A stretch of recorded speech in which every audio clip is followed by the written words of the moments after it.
Собранието денеска во 16 часот треба да ја продолжи седницата на која дневен ред се интерпелациите за работата на министрите за земјоделство Љупчо Николовски и за труд и социјална политика Мила Царовска, поднесени од пратениците од опозицијата.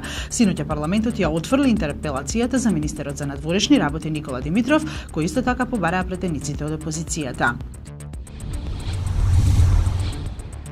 Граѓаните на Македонија имаат најмала доверба во полицијата меѓу сите членки на Европската унија и државите кандидати за членство, покажува истражувањето на Евробарометар. Доверба во полицијата има 34%, додека 61% не и веруваат. По Македонија најмала доверба во полицијата има во Словачка, Бугарија, Црна Гора и во Србија.